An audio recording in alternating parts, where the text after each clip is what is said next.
Ram,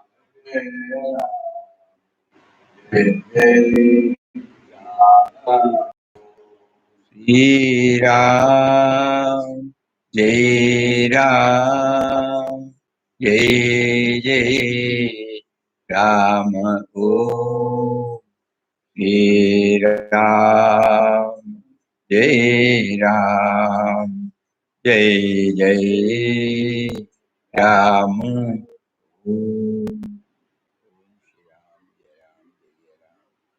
Om Shri Ram, Jai Ram, Jai Jai Ram. Hari Om to everybody. Sorry for the delay. There was some problem here, we couldn't connect ourselves. Yesterday at the closing, we remember somebody pointed about song, Toraman Darpan. We will just play. Tell us whether you hear. First of all, we will go through the lyrics.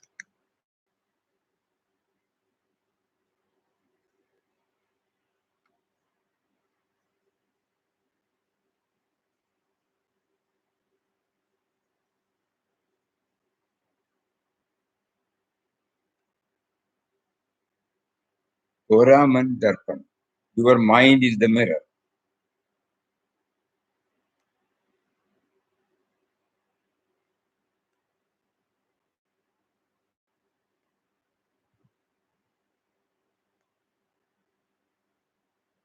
that reflects both good and bad.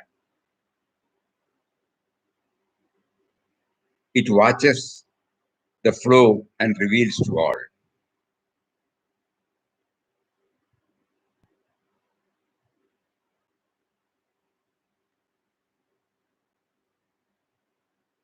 Mind is verily God. Mind is all powerful. There is nothing higher than the mind. Whenever mind is illumined, the world seems full of light. On this illumined mirror of mind, O man, let not dirt ever sit.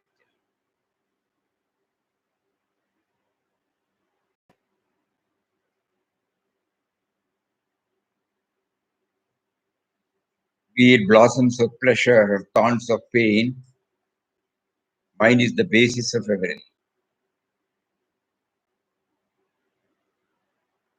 You can hide nothing from the mind. For it has got 1,000 eyes. Maybe you can run away from the world, but from the mind, never. Your mind is the mirror.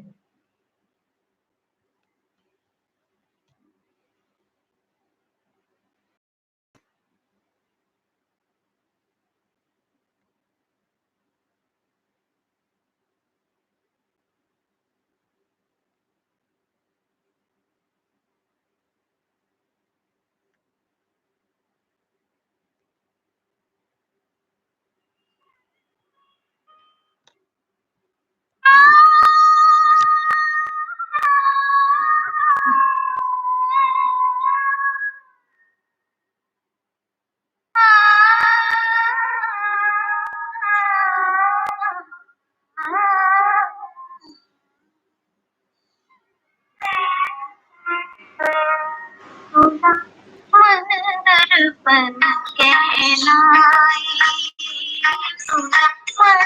दर्पण कहलाए,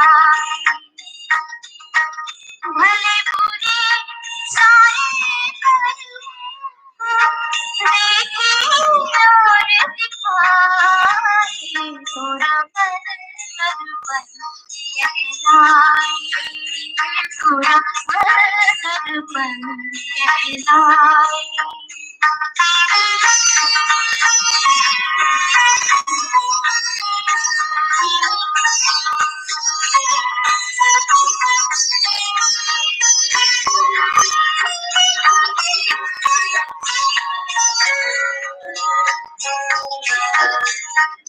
मन ही देवता मन ही ईश्वर,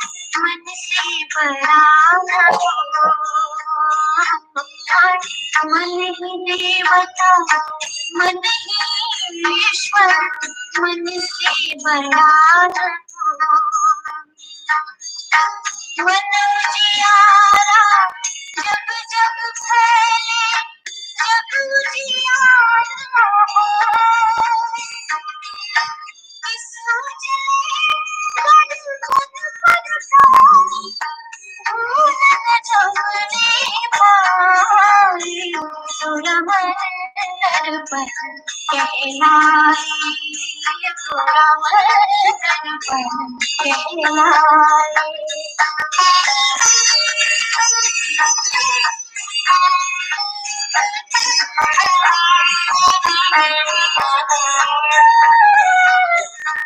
सुख की कलियां दुख के घाटे मन सबका था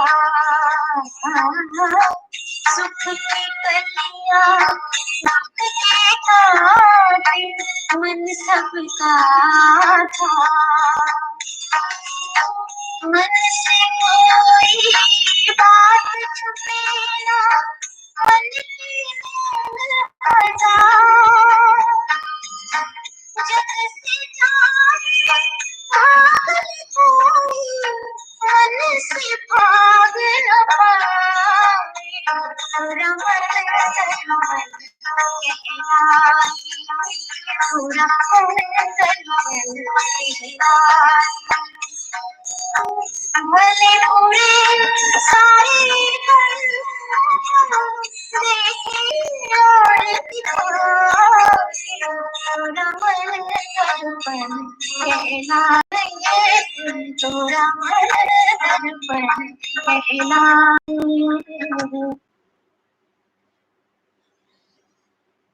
Yesterday we were elaborately discussing about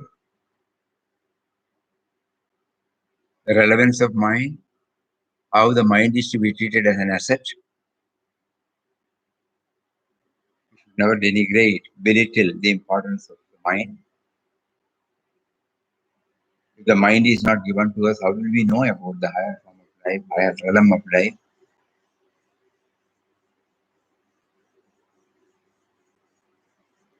So we add one more. 3 days back we found so many organs, so many functionings are going on inside our body. But this mind has got a special mission to perform. Whatever may be the other organs perform. It is the mind that says, I am happy, I am not. The mind interprets in total disregard to the fact. It will be there. But how does my mind interpret? How do I take it? Think about it. 2-3 days back we were discussing about, what a role the mind plays there.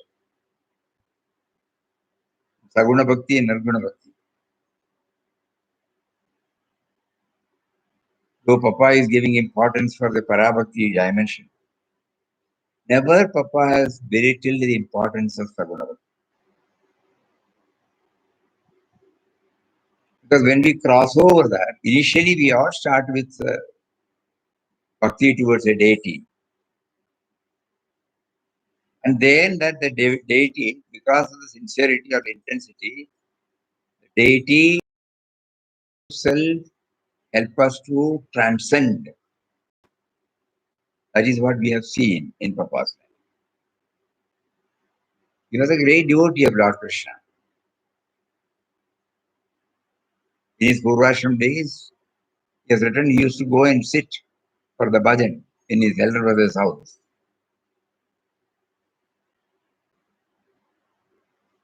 And later on, when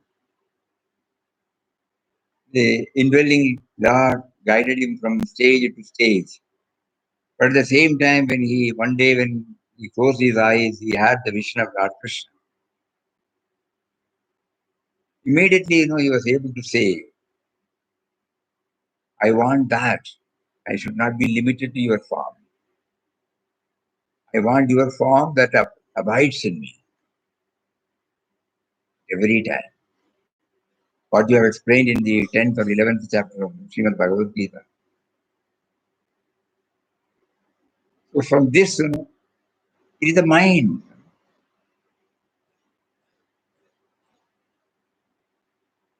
Nothing is irrelevant, nothing is unimportant, nothing is insignificant. That you have to keep on bringing into our mind. Even in Narada Bhakti Sutra, though the Parabhakti is highlighted, he makes a mention about the ordinary forms of worship, like, puja, archana,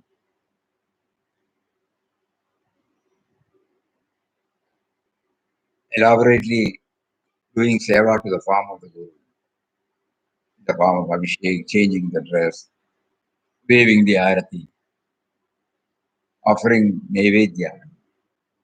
These things are not relevant. But ultimately, I should reach, the first lesson is being given to us through the day. Because we have got a name and form, we need a name and form to start. And even after the same deity, God who is first drawing us through a deity, he is watching us about the equipment.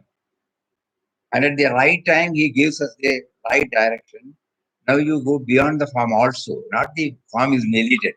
You go beyond the form also. And later on from that, when we start getting experience, we will come to realize that both are same, but both are relevant. Both convey the same. Initially, we thought, we were limiting the all-pervading reality to a particular form. With the result, we were not able to see his presence in anything. But later on, after hearing that 15th chapter, when we came to know that there are only three things: me, the worshipper, the bhakta, he, the Lord, and rest of the things are articles of worship. Where do I learn this? When I was a child, when I saw the puja being done, we are doing the puja to the deity with Shraddha, with devotion. So many requisites are there. We bring it, do it. Previously, it was limited to one deity, limited to that simple preparation or preparatory acts. Later on, the spiritual preceptor says, don't limit there.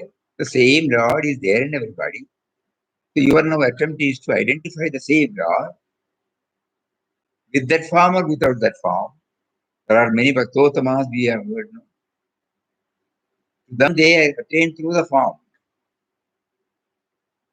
but they saw it in everybody. They saw the deity in everybody. It was a 24/7 Bhakti.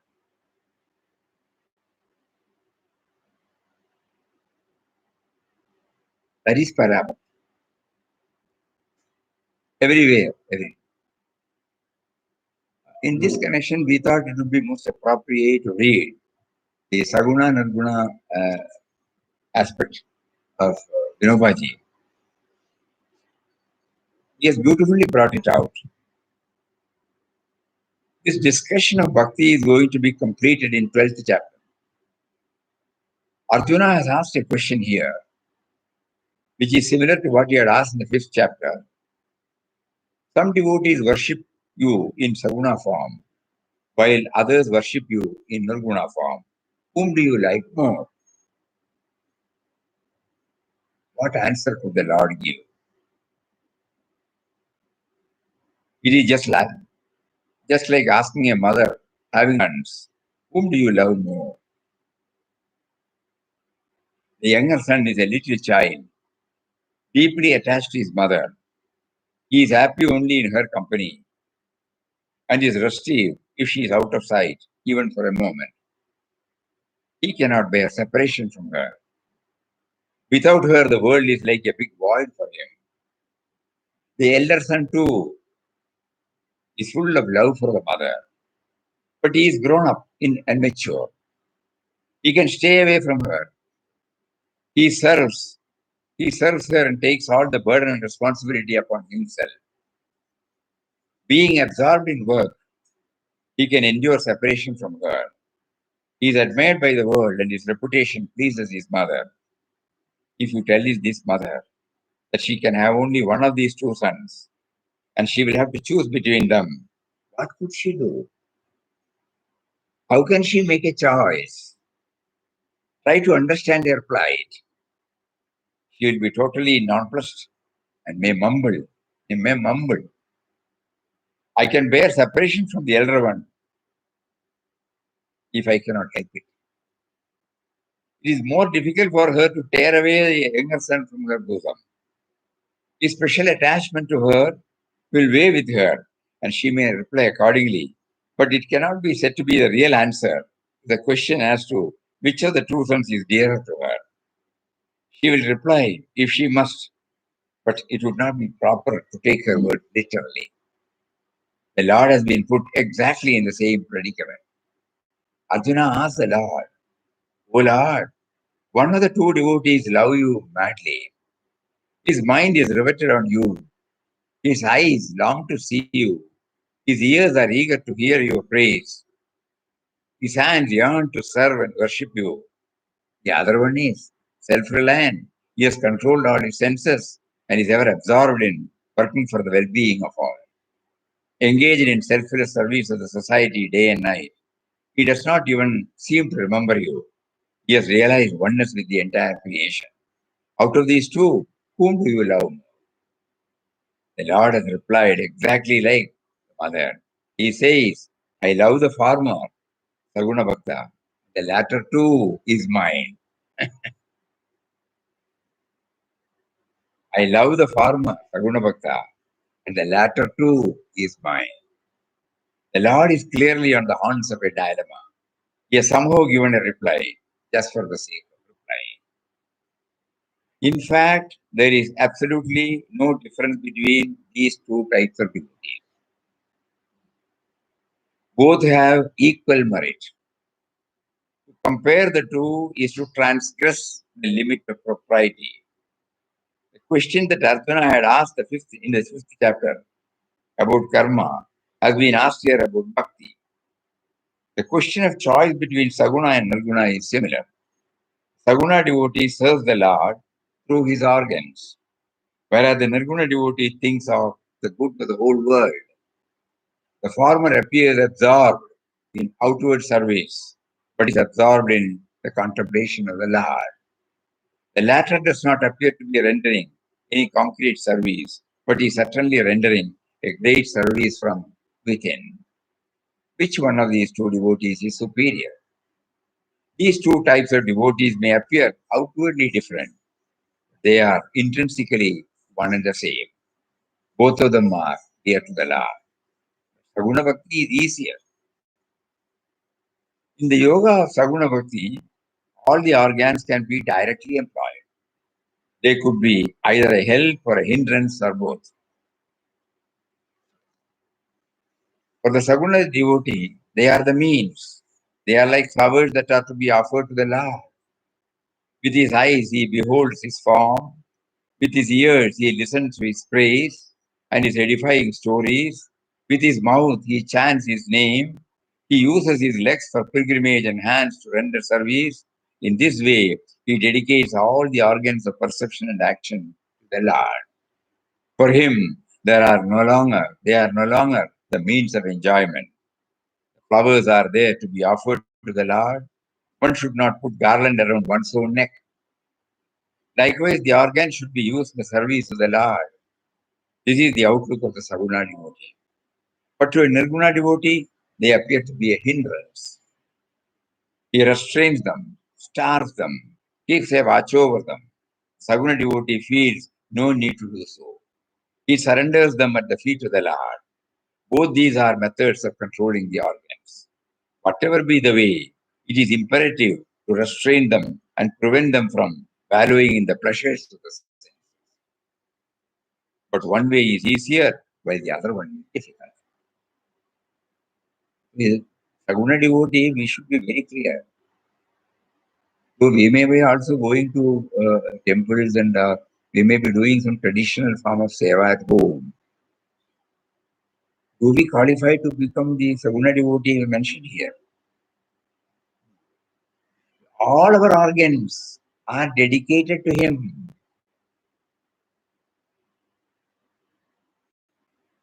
Whereas in the Nirguna also the same thing, Can we say that we are dedicating for 5 minutes or 10 minutes at home or a few minutes in a temple? Rest of the time there is no dedication of God, there is no remembrance of God. We now start thinking whether the Saguna devotee as brought out by Vinobhave, and we also feel we are devotees, Do we become that?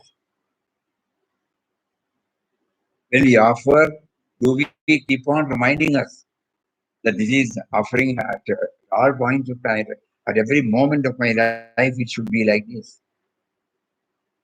When I look at the deity, it should be like that. That is why in the ashram, at the end of the arati, we say, Jajjastali he manajaya maje, Pyatyastali he nijarupa tujhe, मीटे विदो मस्तकदा ठिकानी ते तुझे सद्गुरु पाए. Do we maintain that? Wherever I see, if I take the deity worship as a stepping stone for reminding, is 100% valid, But what are we doing? We have to reflect. Nirguna devotee is dedicated to the. This is no ordinary thing. It is easier said than done. One who is absorbed in thinking about the good of the whole world can do nothing else. Hence, Nirguna sadhana is difficult. Saguna worship, on the one hand, can be done by anybody according to his capacity. To serve the small village we are born in, or to look after our parents, is a form of Saguna worship. Such service should, of course, not go against the interest of the world.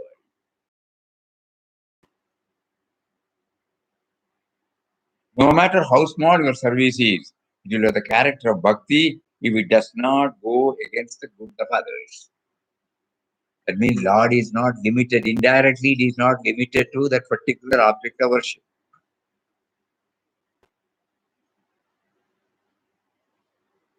What we do during the non-puja time matters much, even at the time of doing puja.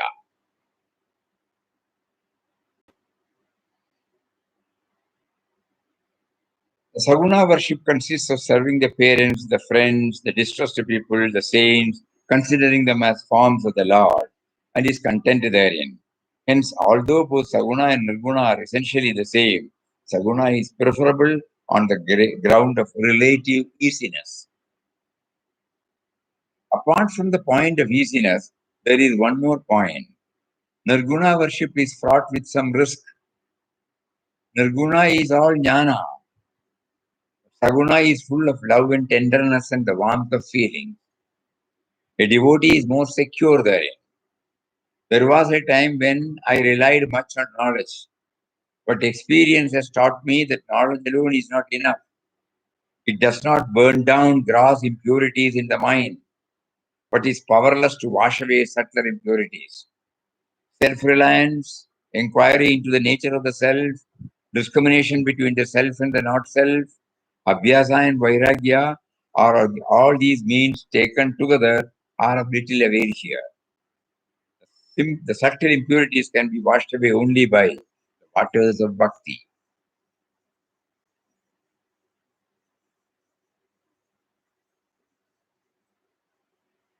Only bhakti has the efficacy to do it. You may call it dependence, but it is dependence on nobody else but the Lord. The mind cannot be completely cleansed without his help. Today, again, Papa himself said, all austerities that we do,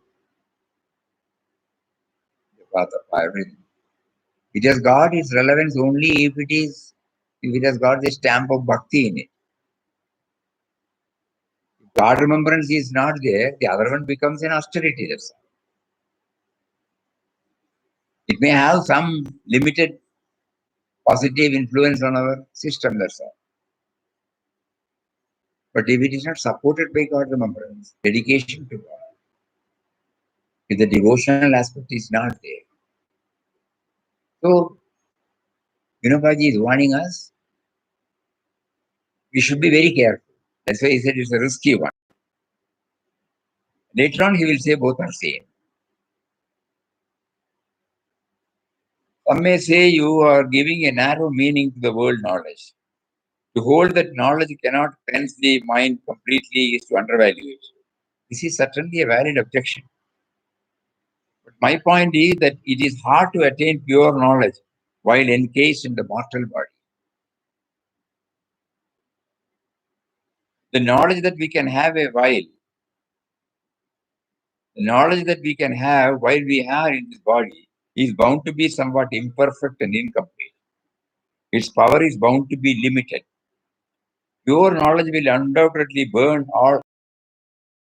to ashes all the impurities. And along with it, it will burn down the mind itself. But when associated with the weak flesh, its power proves to be inadequate. It cannot therefore wash away subtle impurities. One has to take recourse to Bhakti for this purpose. A man is therefore more secure in Bhakti. This is my personal assessment.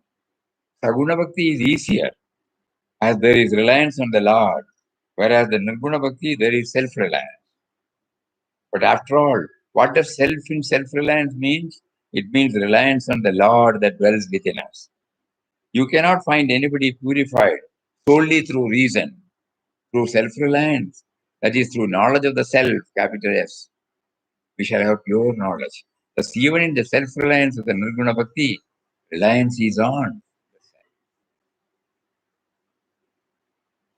I mentioned easiness and security as two plus points of Saguna worship. I can mention a few plus points in Nirguna worship also.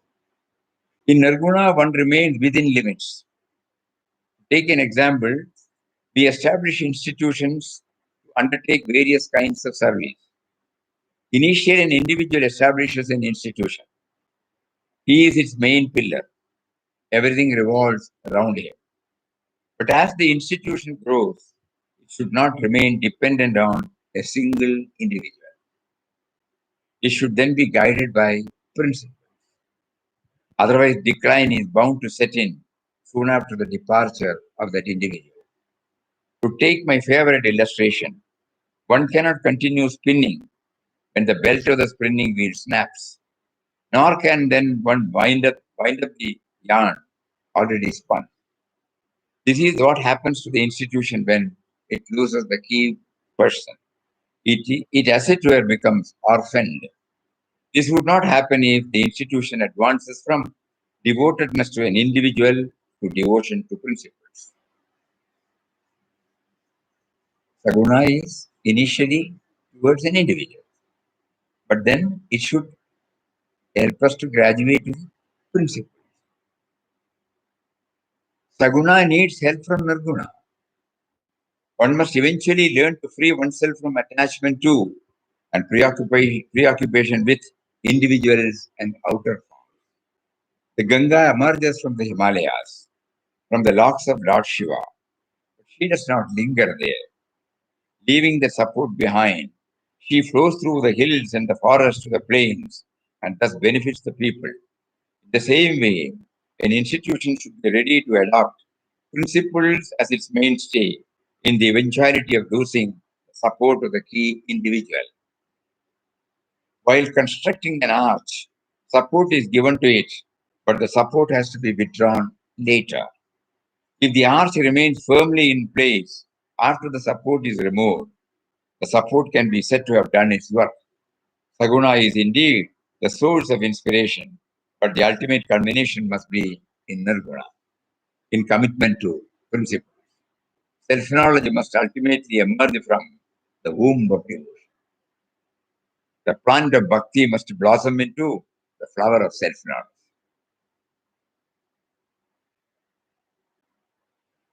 There is image worship and in some form or other in all the religions. As long as it remains within the bounds set by Nirguna, it remains free from defects. As soon as it crosses these bounds, defects appear in it. This has happened in all religions.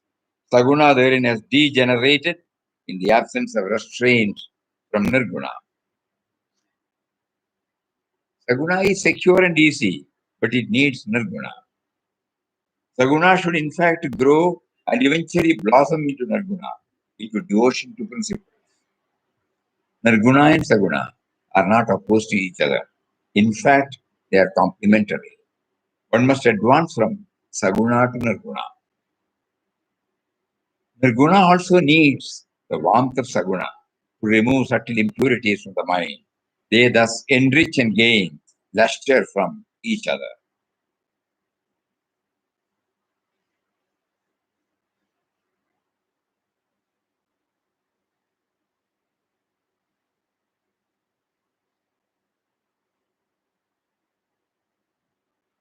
We are skipping many portions.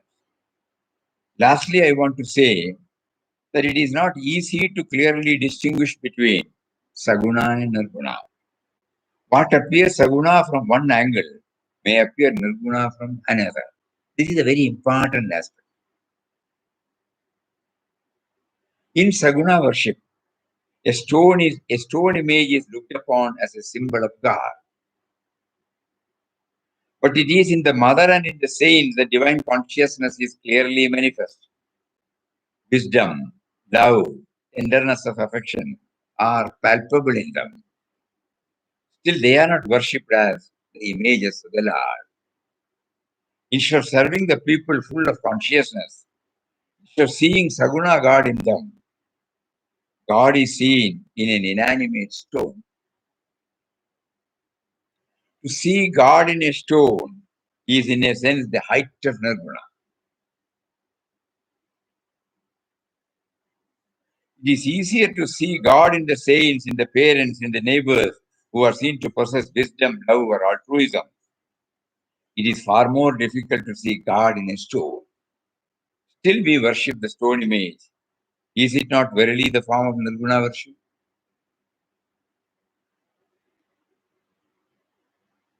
On the other hand, one feels that if God is not to be imagined in a stone, where else can we find him? A stone is the most appropriate thing to become God's symbol, as it is unruffled, unmoved, peaceful, undisturbed under any condition. Our parents, neighbors, and the people in general, all these have their weaknesses. You are bound to find some weakness or fault in them, and serving them in a sense is more difficult than worshipping. To sum up, Saguna and Nirguna are complementary to each other. Saguna is easier than Nirguna, but in another sense, Nirguna is easy, Saguna is difficult. Both lead us to the same end.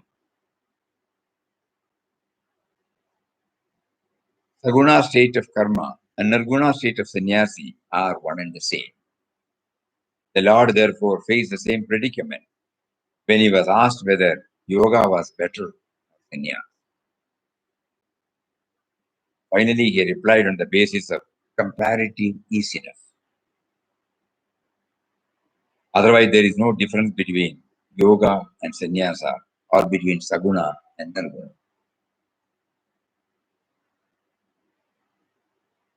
The Lord say in the end, O Arjuna, you may prefer Saguna or Nirguna, but be a Bhakta. Do not remain untouched by devotion. Then the Lord describes the characteristics. Because even in Saguna form of worship, just now when Vinobhave explains, we may find some faults in the person whom we revere. Difference of opinion, I would say a fault. We may find some difference until we reach the stage. Even the Maryada Purushottam Lord Rama, his worship, there were some questions. about the way in which he acted. Our puny intellect cannot gauge certain things. So we may find not in agreement.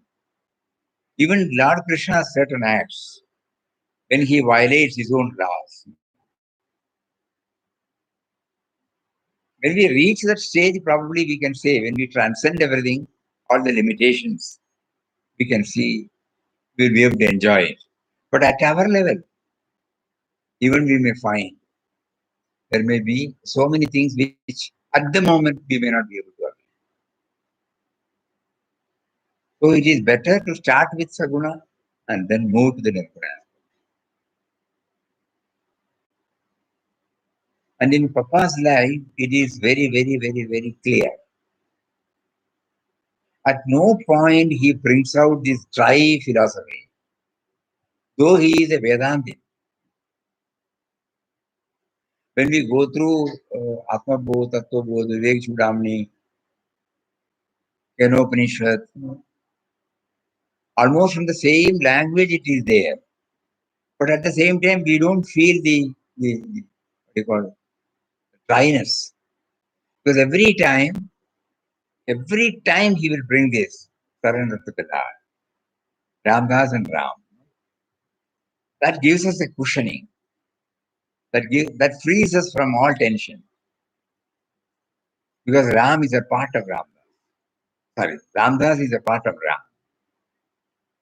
And he says this word also. Without you, without Ramdas, you cannot. Without you, Ramdas cannot. That much, the interlink. So it is two in one. On these aspects, probably in our mind, there won't be any confusion about Saguna and Nirguna. At the time of removing his ochre to the white, he made this remark. At this moment, it strikes to us. Because anything that is limited, Papa was unable to contain. So when he was asked by some devotees, why did he divest Garuda cross? He says, as for Ramdas in the later stages, finding that the orange-colored cloth was proving to be an obstacle to his attainment of an all. What is that spiritual all comprehensive? He says, stage of Karma Yoga as distinguished by the Gita from Karma Sannyas. God divested him of the Gerua and gave him the white cloth in return, so that, now you see, he can move freely amongst all people, from the highest to the lowest, without either feeling a sense of superiority himself or causing them the least amount. He can now, like a child, freely move and mingle with all his friends and devotees of either sex. This is the privileges he prizes more than the greatest honor or reverence he might receive from the world.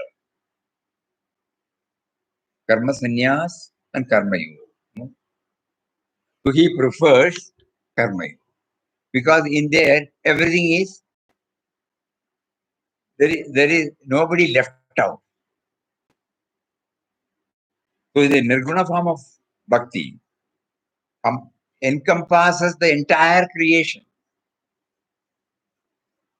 So in letter and spirit, when it became a reality in his life, he was finding it difficult to bear something that unknowingly, indirectly makes him to stand out separately from the rest of the others. Not that he had disrespect for hawker robes or sannyas, as traditionally understood. This should be very clearly understood. When the Parabhakti state, he couldn't limit any of his things to any particular thing. So that is a all comprehensive. That word is that. attainment of an all-comprehensive spiritual perfection.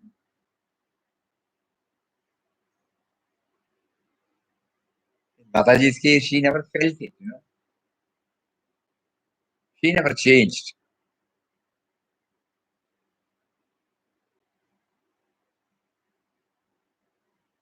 Because when we change it, we stand out from the rest.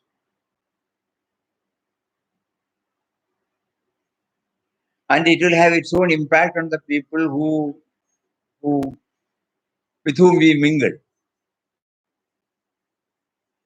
There is a barrier. Probably Papa will not have that barrier in his mind, but others will have. And when he knows others will have, he also feels the same. Because his identification with everybody is so complete.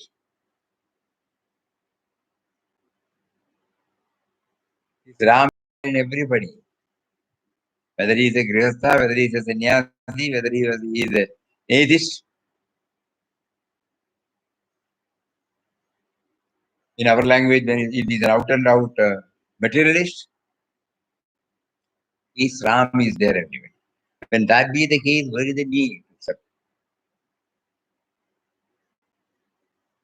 Saguna, we started with the mind, It is all the mind. So the mind, for the graduation of the mind, for the purification of the mind, for the evolution of the mind, getting it fixed on the higher levels. Saguna Bhakti, Nirguna Bhakti, both are recommended. It is the mind that will say that. And the mind will tutor us and take us from stage to stage. All these are possible because the mind is given to us. Different stages.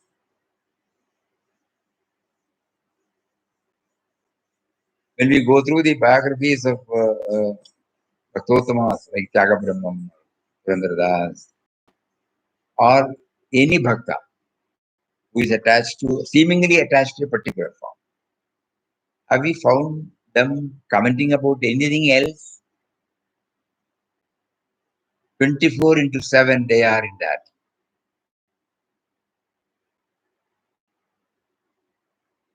Nothing can take them away from their devotion. So God tests through so many things. They are firmly rooted in that. We should not get confused with their bhakti and our bhakti. Can we say that we have that bhakti? We have only bhakti when we go to the puja room or to the temple or the places of worship, no doubt. We don't want to, we are not hypocrites. We do have some devotion. It is not there, throughout. It is not reflected in our day-to-day activities. That means the love and devotion is limited to that particular form, the particular time. And suppose we have got an urgent mission, even if we may pass through the temple area, we may not go there. Our preferences automatically get shifted to something else. We may feel we must go, but the other one takes precedence. We will not feel the same Almighty Lord of the universe has arranged for a program there. We will not feel that. So similarly, are we, whether it is superficial or whether it is deep, only that person will know.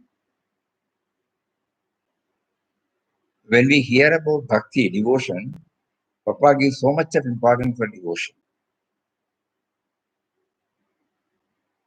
Attitude of devotion is predominant in Papa's life. But the devotion is not limited to a particular form. Initially, we may start with a form, and later on we will find the same form as the form. That's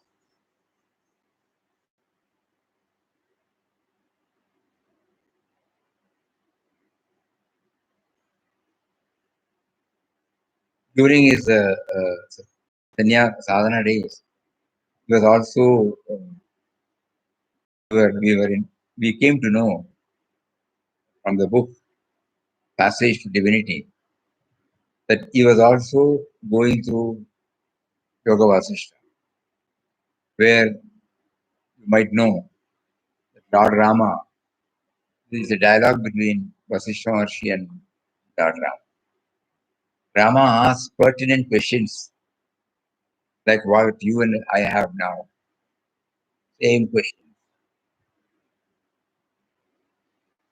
And Vasishtha Maharshi answers it. It's a big book. It's a first book, Vedanta would say. So that was there in the back.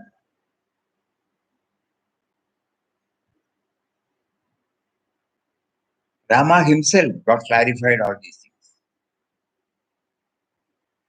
Because the Lord wanted, when the play is going on, it should become 100% realistic. You know? The all-knowing, omnipotent, omniscient, omnipresent God, when he took the form of Lord Rama as an avatar, he wanted to show everybody the limitation of an individual. So when the individual, when he starts moving with the world outside, so many questions came, were welling up. Same thing like us. What we have found in Vivek Chudamani, the 7 questions. And he asked one by one. The entire, before the entire audience, including his father, then Vishwamitra asked Vasishta to reply this. Very difficult to go through our entire, the entire life is dedicated to that. It is a tough job for us.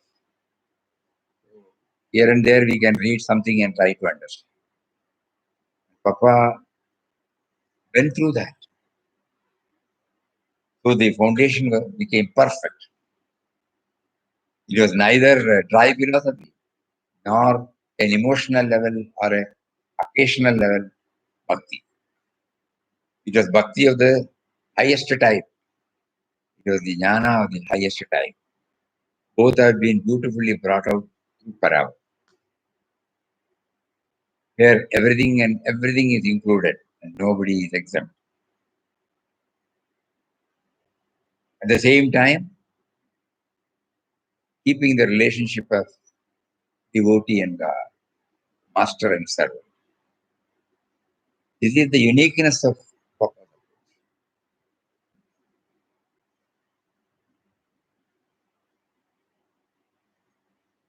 He was talking about devotion everywhere, even in a few lines from again his talk in London. Ramdas is a child of God. God is very dear to us because he dwells in our heart and our object in life is to realize. He dwells in our heart and our object in life is to realize him, to know him, to see him, to feel him, and to have him always with us.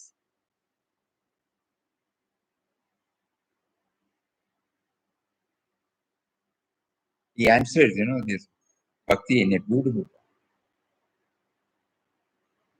He dwells in our heart, and our object of life in life is to realize him, to know him, to see him, to feel him, and to have him always in our heart.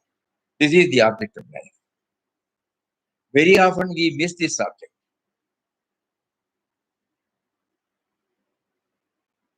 We are after so many things of the world which make us forget God. What we have to do is to remember him constantly and do such things as will enable us to remember him. Our life must be lived in such a way that we can be in constant communion with God. The nature of devotion, as described by one of the great saints in India, is supreme love. If we have real devotion for God, our hearts will be full of the supreme love for him.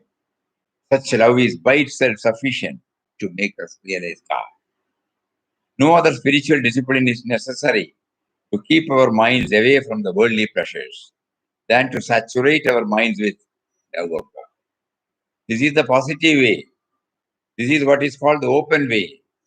Because when you have intense love for God, you will remember Him constantly. Just as when you bring light in a room, darkness automatically disappears. So when love for God fills your heart, all desires for the transitory objects of life leave you. This is the result of having devotion for God. For it is said that devotion or love for God is self-sufficient. Devotees, therefore, say, I want love for you, O God. I want your remembrance. I do not want anything else. Continuous remembrance of God is the way by which we can develop love for Him and be conscious of His existence within us and everywhere about us. God is not far away from us. We need not go in search of Him to temples or any other place of pilgrimage. He is ever dwelling within us. Forgetfulness makes us feel that we are not in His presence and that we do not have Him with us. A child, when it misses the mother, is restless. The mother is near, it is happy and cheerful. So it is that through forgetfulness, we miss the divine who is always with us. As Ramdas has already said, the easiest way to feel His presence is to remember Him constantly. This child of God was made to repeat God's name continuously, ceaselessly. By such repetition, he had an unbroken stream of divine consciousness within him that enabled him to feel His presence always. When you feel His presence, you find real happiness, real peace. Devotion should be for the sake of realizing Him and not for acquiring the things of the world.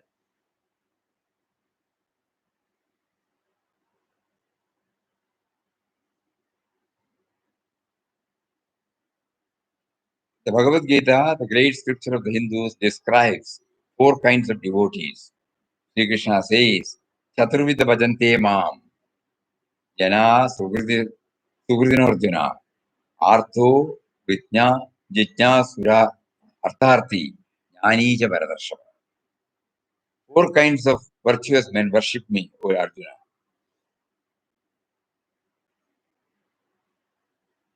The distrust, the seeker of knowledge, the seeker of wealth, and the wise. Lord of the Bharata, the first is the Artha. One is in distress. He prays to God to be cured of some disease. By His grace, he gets rid of the disease as a result of the prayer. The second kind of devotee is the Jitnasu, or seeker of truth. He wants nothing but jnana or self-knowledge. He wants realization of God and does not pray for any material benefits. The third is Artharthi. He prays for wealth, progeny, name, fame, and other material. The fourth kind of devotee is Jnani. This is the devotion that comes after gaining jnana, after seeing or realizing God. Even after realizing oneness with Him, he still remains devoted to Him. He is Jnani Bhakta. This is considered to be the highest kind of devotion. When our heart entirely goes to Him and is full of joy and peace, our remembrance of Him becomes constant, and through such remembrance, we ultimately realize our identity with Him. We want to continue to love Him. For that purpose, we assume a separate relationship with Him and take ourselves to be different from Him. We then love Him as a child loves his mother or a servant his master. So He is now taking us, first He in the form of in search of Papa, real Papa in us. Then He took us to the easy way is to have devotion, develop devotion for the God who is seated within us. He elaborately explained about the various aspects of devotion. Then he brought the mind into the picture. Mind is an asset. You have to make use of it to develop this devotion. Because mind alone can take us to that. Though mind alone can take us away from Him. Here we have been warned and made known about that mind is an asset. And then from there again, let us not get stuck anywhere. We should be very clear about our goal to be scale. So Saguna worship, we have some idea about Saguna worship. Probably we would not have much idea about Nirguna worship. And finally, today, Papa made us to reflect on the theme that both Saguna and Nirguna are one and the same. When viewed from a clear perspective, though Saguna is easy, though Nirguna may look to be different, both of them are complementary to each other. And finally, he now says, devotion, to developing devotion is to him, to feel him, to see him, and to have him always in our. If the last message is imprinted in our heart, everything becomes clear. We pray to him, somehow make us to feel his presence always. Whatever tuning is necessary in our mind, kindly enable us, facilitate us to do that. So that at no point of time we feel we are separate. We should, it need not be expressive, but somewhere in the corner of our mind, it should always be there, kept alive. For that, of course, you may demand us to become a little dispassionate from the rest of the objects.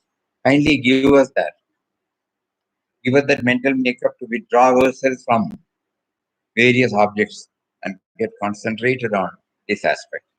By ourselves, we are unable to do it. Kindly enable us, empower us, guide us, finally take us to Hari Om.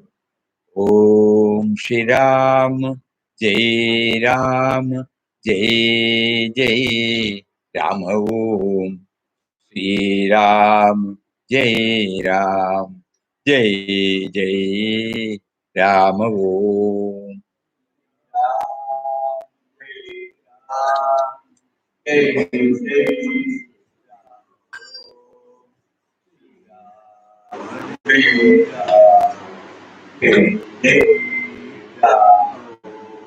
Shri Ram, Jai Ram, Jai Jai Ram Om. Shri Ram, Jai Ram, Jai Jai Ram Om. Ram, Jai Jai Ram Om. Ram, Jai Ram.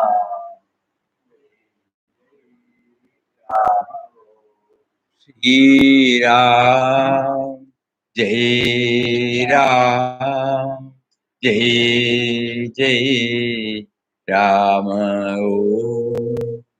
Shri Ram, Jai Ram, Jai Jai Ram.